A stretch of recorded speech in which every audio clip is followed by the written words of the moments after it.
The Woodlands of Pleasant Meadows, which is right here. This is 79 single-family lots, R1 lots. This was the first phase that was developed. Of those 79 lots, we have 65 units either closed or under construction, and there's 14 lots remaining.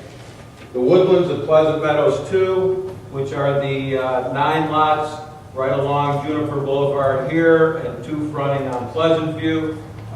Those went in shortly afterwards. 7 homes are closed, 2 lots remain. The courtyard of Pleasant Meadows, these are patio homes, 105 units. We put a first phase in of 33 lots. 19 homes are currently closed or under construction with 14 lots available. In phase 2, an additional 31 lots is going to be developed this spring. The Greens of Pleasant Meadows, this was rezoned to R2, this entire area here, the smaller lots. We made a decision to go back to the bigger R1 lots, which is less density.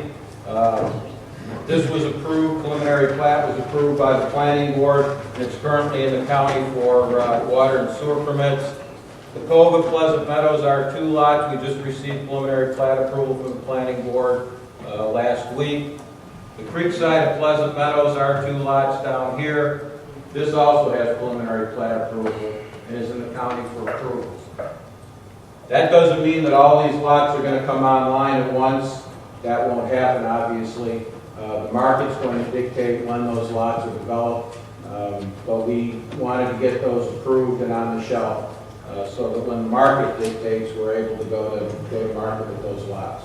Getting back to this rezoning here, we're asking for a rezoning to neighborhood business. The planning board approved 2 weeks ago a recommendation to this board to approve the rezoning, and we're here tonight asking for the town board to approve the rezoning of neighborhood business. The bottom line is we feel it's an appropriate use.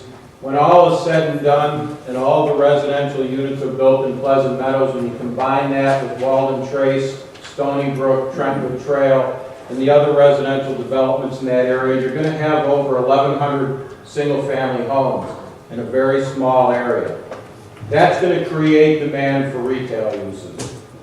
To further explain the reason for the rezoning application, our concept has always been to create a walkable neighborhood. That's why we're asking for neighborhood business. We're not here to ask you for a rezoning that allows retail uses that wouldn't be conducive or appropriate for this location. What we're trying to do is create a neighborhood business center, a village, if you will. And all of these single-family subdivisions are connected by sidewalks, and it'll be a truly walkable neighborhood. In addition to that, it takes the pressure traffic-wise off of Central, takes the pressure off of Pleasant View, takes the pressure off of Walden, as the plan encourages walking, bicycle riding to the retail uses. So that's our vision for the project, and we're asking for the rezoning. I've had several meetings with Dave Mansell. I've talked to some of the other neighbors, and they've been very reasonable. We understand their concerns. We don't have an agreement at this point. It's very difficult for us to agree to anything at this point because we're not in site plan. And to make those kinds of decisions, we have to engineer the site. I've explained that to Dave. I know that wasn't the answer he's looking for. I made a commitment to him to continue to work with him and the neighbors, and we will do that. It's not our intention to build a development here that's going to destroy their quality of life. It's our intention to build a development that's going to enhance their quality of life and everybody's quality of life that lives in that area.